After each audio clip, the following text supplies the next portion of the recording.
Maligayang pagbabalik mga kasolid. Breaking news tayo. Casimiro tatanggapin na ang offer sa Saudi Arabia. International judge hinamon si Angas ng Pinas. Tila malaking problema nga ito mga kasolid. Mga sanctioning bodies dapat bigyan din ng aksyon ang ginawang pag-atras ni Nawe sa kanyang mandatory. Yan ang ating pag-uusapan mga kasolid. Pero bago yan, isang like naman dyan at pakishare na rin ng ating video. Para sa ating unang balita mga kasolid, isa sanang pagbubunyi ang pagkapanalo nga ng ating pangbatong si Angas ng Pinas sa bansang Japan, pero sa kabila ng lahat ay isa namang pagsubok sa ating pangbato dahil ang ating pangbatong si Angas ng Pinas ay pinatawan nga ng suspension ng Japan Boxing Commission. Medyo matagal-tagal nga yan mga kasolid, at ang isa pang problema sa kasalukuyan ay ang tila banggahan sa pagitan ni Atty. Ligas at sa kampo nitong si General Cuadro alias Casimiro. Di umano'y nagpangita nga daw itong team Casimiro at itong mismong si Atty. Ligas sa airport ng Japan na kung saan may nasabi nga daw na hindi maganda ang ating pangbato. Ayon nga dito kay Atty. Ligas ay paparating nga ito sa chairman ng Games and Amusement Board ng Pilipinas, Atty. Francisco Rivera. At i-inform niya nga daw ulit mga kasolid ang Japanese Boxing Council regarding sa pangyayaring naganap sa airport ng Japan. May matinding hamon naman itong si Ligas sa kampo ng ating pambatong si Angas ng Pinas. I was challenging the team Casimiro, John Real si Jason.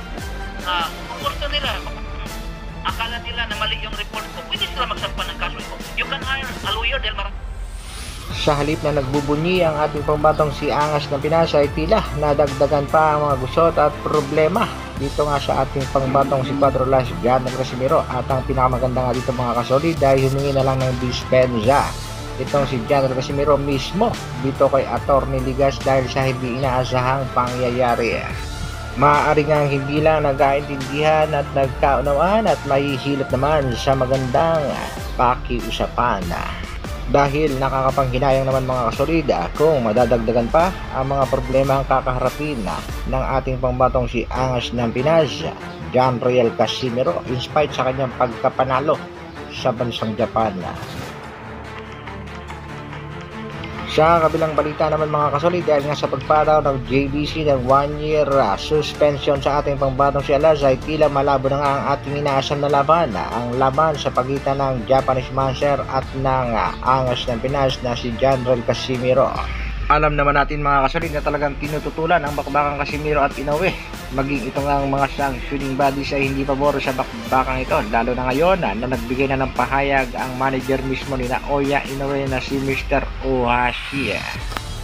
Ayon nga kay Ohashi ay 100% hindi na sila interesado sa laban ni Inoue kay General Casimiro.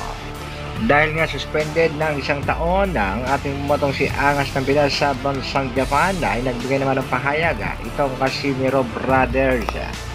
Hindi lang naman daw sa Japan ang laban at posible pa rin sa ibang bansa. At ito nga mga kasolid, nagbigay na rin ng pahayag itong si Casimiro. Pinatatanggapin na ang offer ng Saudi Arabia.